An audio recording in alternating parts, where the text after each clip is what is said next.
ಜಿ5 ಇರುವಾಗ ನೀವು ನಿಮ್ಮ ನೆಚ್ಚಿನ ಶೋಗಳನ್ನ ಎಂದಿಗೂ ಮಿಸ್ ಮಾಡಿಕೊಳ್ಳುವುದಿಲ್ಲ. ಅದು ಸಂಪೂರ್ಣ ಉಚಿತವಾಗಿ. ನಾನು ಈ ಮನೆಗೆ ಯಾಕೆ ಬಂದಿದ್ದೀನಿ, ಇಲ್ಲಿ ನನ್ನ ಪಾತ್ರ ಏನು, ಅದ್ಯಾವುದು ನನಗೆ ಗೊತ್ತಿಲ್ಲ. ಆದರೆ ಒಂದಂತೂ ನಿಜ, ಅದೇನೇ ಇದ್ರೂ ನಾನು ಅದನ್ನು ಮಾಡಲೇಬೇಕು. ನನ್ನ ಪಾತ್ರ ನಾನು ನಿಭಾಯಿಸಲೇಬೇಕು. ಯಾಕಂದರೆ ಇದು ನಮ್ಮ ಅಮ್ಮನ ಸಾವು ಬದುಕಿನ ಪ್ರಶ್ನೆ. ಅಮ್ಮ ಬೇಕು ಅಂದರೆ ನಾನು ಇದನ್ನು ಮಾಡಲೇಬೇಕು. ನನಗೀಗ ಬೇರೆ ದಾರಿ ಇಲ್ಲ. ಅಮ್ಮನಿಗೋಸ್ಕರ, ನನ್ನ ಮಗಳ ಭವಿಷ್ಯಕ್ಕೋಸ್ಕರ ನಾನು ಅವ್ರು ಹೇಳೋ ಕೆಲಸನೆಲ್ಲ ಮಾಡಲೇಬೇಕು.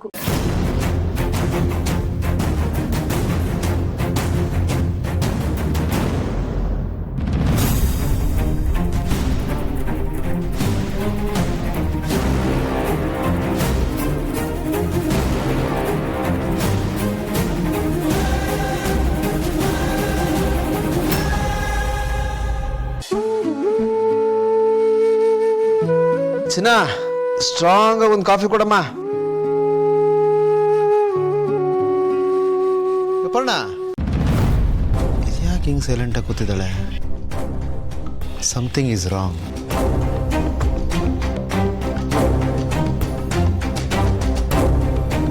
ಯಾಕೆ, ಏನೈತೆ?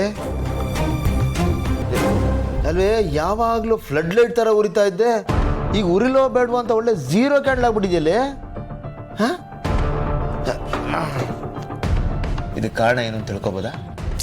ಏನಾನಂದ್ ನೀನು ಎಲ್ಲ ಗೊತ್ತಿದ್ರು ಹೀಗೆ ಕೇಳ್ತಿದ್ಯಲ್ಲ. ಇಷ್ಟು ದಿವಸ ಸುಧಾ ನಮ್ಮ ಮನೇಲಿ ಒಂಥರ ಪವರ್ ಬೂಸ್ಟರ್ ಥರ ಇದ್ಲು. ಈಗ ಅವಳಿಲ್ವಲ್ಲ, ಪವರ್ ಕಟ್ ಆಗಿದೆ. ನಾನಂತೂ ಅವಳನ್ನ ತುಂಬ ಮಿಸ್ ಮಾಡ್ಕೋತಿದ್ದೀನಿ. ನನ್ನಂತೂ ಯಾವ ಕೆಲಸನೂ ಮಾಡಕ್ಕೆ ಬಿಡ್ತಿರ್ಲಿಲ್ಲ. ಏನಾದರೂ ಮಾಡಕ್ಕೆ ಹೋದ್ರೆ ಸಾಕು, ಅಕ್ಕ ನೀವು ರೆಸ್ಟ್ ಮಾಡಿ ನಾನು ಮಾಡ್ತೀನಿ ಅಂತ ಕೂರಿಸ್ಬಿಡೋಳು. ಅವಳು ಇದ್ದಿದ್ದೊಂದು 4 ದಿನನೇ ಆದರೂ 40 ದಿನಕ್ಕೆ ಆಗೋಷ್ಟು ನೆನ್ಬಿಟ್ಟೋಗಿದ್ದಾಳೆ ಅವಳು. ಕರೆಕ್ಟ್ ಅಪ್ಪಣ್ಣ. ಆಮೇಲೆ ನಮ್ಮ ಮನೆಗೆ ಇಷ್ಟು ವರ್ಷ ಎಷ್ಟೋ ಜನ ಕೆಲಸದವ್ರು ಬಂದಿದ್ದಾರೆ ಹೋಗಿದ್ದಾರೆ. ಅವರೆಲ್ಲರೂ ಬರೀ ಹಾಲು ಕಿಚನ್ನು ಇಷ್ಟೆಲ್ಲ ಉಳ್ಕೊಂಬಿಟ್ರು. ಇವಳೊಬ್ಳೆ ಡೈರೆಕ್ಟಾಗಿ ಹಾರ್ಟ್ ಎಂಟ್ರಿ ಕೊಟ್ಟಿದ್ದು. ಫಸ್ಟ್ ಆಫ್ ಆಲ್ ಅವಳು ಮನೆ ಕೆಲಸದವಳ ಥರನೇ ಇರಲಿಲ್ವಲ್ಲ. ನಾನು ನಮ್ಮಲ್ಲೇ ಒಬ್ಳಾಗಿದ್ಲು. ನಮ್ಮ ಮನೆ ಕೆಲಸನ ತನ್ನ ಮನೆ ಕೆಲಸ ಅನ್ಕೊಂಡು ಮಾಡೋವಳು. ಆಮೇಲೆ ಅವಳು ಮಾಡೋ ಪ್ರತಿಯೊಂದು ಕೆಲಸದಲ್ಲೂ ಪ್ರೀತಿ ಕಾಳಜಿ ಇರ್ತಿತ್ತು.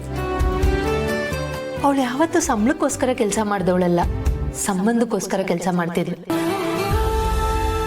ನಾನಂತೂ ಅವಳನ್ನ ತುಂಬಾನೇ ಮಿಸ್ ಮಾಡ್ಕೋತಿದ್ದೀನಿ. ತುಂಬಾನೇ ಫೀಲ್ ಆಗ್ತಿದೆ ಆನಂದ್.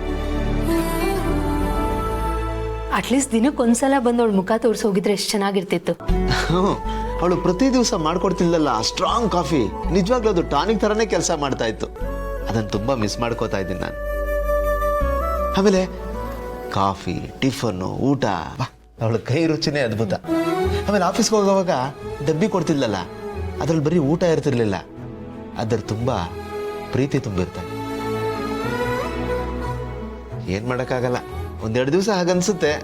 ಆಮೇಲೆ ಅವಳಿಲ್ಲ ಅನ್ನೋ ಸತ್ಯನ ಒಪ್ಕೊಂಡು ಮುಂದುವರಿಬೇಕಾಗುತ್ತೆ ಬಿಡು. ಆಮೇಲೆ ಇಷ್ಟಕ್ಕೂ ನಾವು ಗೆಳೆಯನಿಗೋಸ್ಕರ ತಾನೇ ಇವಳನ್ನ ತ್ಯಾಗ ಮಾಡಿರೋದು.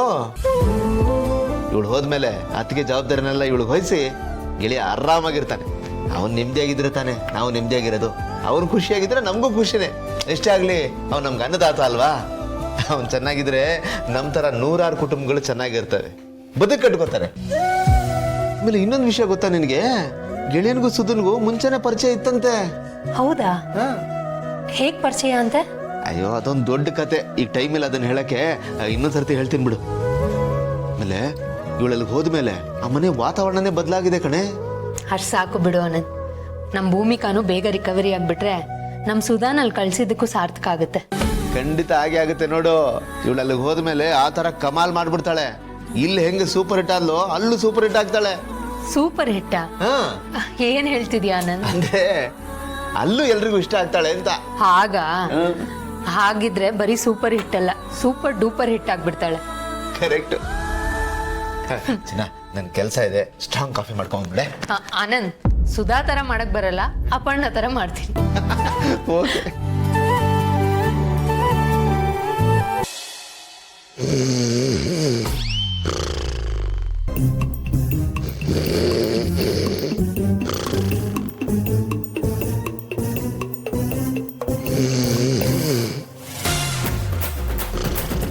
ಯಾರು ಯಾರು? ನಾನ್ ಸಿಸ್ಟರ್, ನಿನ್ನ ಅಣ್ಣ. ಏನಣ್ಣ, ಏನಾಗಿದೆ ನಿನಗೆ? ಇತ್ತೀಚೆಗೆ ಇದೊಂದು ಶುರು ಮಾಡ್ಕೊಂಡ್ಬಿಟ್ಟಿದ್ಯಾ. ಮಧ್ಯರಾತ್ರಿ ಬಂದು ಹೆದರ್ಸೋದು. ಯಾಕೆ ಹೀಗೆ ಮಾಡ್ತಾ ಇದೀಯಾ? ನೆಕ್ಸ್ಟ್ ಟೈಮ್ ಈ ತರ ಮಾಡಿದ್ರೆ ಕೈ ಸಿಕ್ಕಿದ್ನ ತಗೊಂಡು ತಲೆ ಮೇಲೆ ಬಾರಿಸ್ಬಿಡ್ತೀನಿ. ಅಯ್ಯೋ ದೇವ್ರೆ, ಸಿಸ್ಟರ್ ಬರೀ ಬೈಯೋದನ್ನಷ್ಟೇ ಮಾಡಬೇಡ, ನನ್ನ ಕಷ್ಟನೂ ಸ್ವಲ್ಪ ಕೇಳು. ಏನೇನ್ ಕಷ್ಟ? ಸಿಸ್ಟರ್, ಆ ಭಾಗ್ಯ ಮತ್ತೆ ಕನ್ಸಲ್ಲಿ ಬಂದಿದ್ಲು. ಒಂದ್ ದಿವಸ ಬಂದ್ರೆ ಓಕೆ, ಪದೇ ಪದೇ ಬರ್ತಾಳಂದ್ರೆ ಏನರ್ಥ? ಅವಳು ಬದುಕಿದಾಳೆ ಅನ್ನೋ ಸುದ್ದಿ ಬೇರೆ ಬಂದ್ಬಿಟ್ಟಿದೆ. ಅದನ್ನ ತಗೊಂಬಂದು ಇದಕ್ಕೆ ಲಿಂಕ್ ಮಾಡಿ ನೋಡಿದ್ರೆ ನನಗನ್ಸುತ್ತೆ ಒಂದು ಫೈನ್ ಡೇ ಸೀದಾ ನಮ್ಮ ಮನೆಗೆ ಬಂದ್ಬಿಡ್ತಾಳೆ ಅನ್ನೋ ಭಯ ಕಾಡ್ತಿದೆ ಸಿಸ್ಟರ್. ಸಿಸ್ಟರ್, ನನ್ನ ಹಾರ್ಟು ಲೌಡ್ ಸ್ಪೀಕರ್ ಹಾಕೊಂಡು ಬಡ್ಕೊಳಕ್ ಶುರು ಮಾಡ್ತಾ ಹೆದರಿಕೆ ಆಗ್ಬಿಡ್ತು ಸಿಸ್ಟರ್. ಅದಕ್ಕೆ ನಿನ್ನ ಮುಂದೆ ಬಂದು ಕೂತೆ, ನಿನ್ನ ನೋಡಿದ್ರೆ ಸ್ವಲ್ಪ ಧೈರ್ಯ ಬರುತ್ತಲ್ಲ, ಅದಕ್ಕೆ ಇಲ್ಲಿ ಬಂದೆ. ಯಾಕಣ್ಣ ಇಷ್ಟೊಂದು ಹೆದರ್ಕೋತೀಯ? ಕನ್ಸು ಯಾವತ್ತೂ ನಿಜ ಆಗಲ್ಲ, ಅದಕ್ಕೆ ಅದನ್ನ ಕನ್ಸು ಅಂತ ಹೇಳೋದು. ಕನ್ಸೆಲ್ಲ ನಿಜ ಆಗೋ ಆಗಿದ್ರೆ ಇಷ್ಟೊತ್ತಿಗೆ ನಾನು ಮಹಾರಾಣಿ ಆಗಿರ್ತಿದ್ದೆ. ಆ ಥರ ಕನ್ಸು ನನಗೂ ಬೀಳತ್ತೆ. ಕನ್ಸಲ್ಲಿ ರಾಣಿ ಆಗಿರ್ತೀನಿ, ಕಿರೀಟ ಹಾಕೊಂಡಿರ್ತೀನಿ, ಸಿಂಹಾಸನ ಮೇಲೆ ಕೂತಿರ್ತೀನಿ. ಹಾಗಂತ ರಿಯಲ್ ಲೈಫಲ್ಲಿ ಅದೆಲ್ಲ ಆಗ್ಬಿಡುತ್ತಾ? ಕೆಲವು ಕನಸು ನಿಜ ಆಗುತ್ತೆ ಸಿಸ್ಟರ್. ನನ್ನ ಕನಸಲ್ಲಿ ಎಣ್ಣೆ ಬಾಟ್ಲು ಕಾಣುತ್ತಾ, ನಾನು ಎಣ್ಣೆ ಹೊಡಿತಾ ಕೂತಿರ್ತೀನ, ಎದ್ದ ಮೇಲೂ ಹೊಡಿತೀನಿ. ಕನಸಲ್ಲೂ ಎಣ್ಣೆ, ಎದ್ದ ಮೇಲೂ ಎಣ್ಣೆ. ಹಾಗಾದ್ರೆ ಕನಸು ನಿಜ ಆದಂಗೆ ಆಯ್ತಲ್ಲ.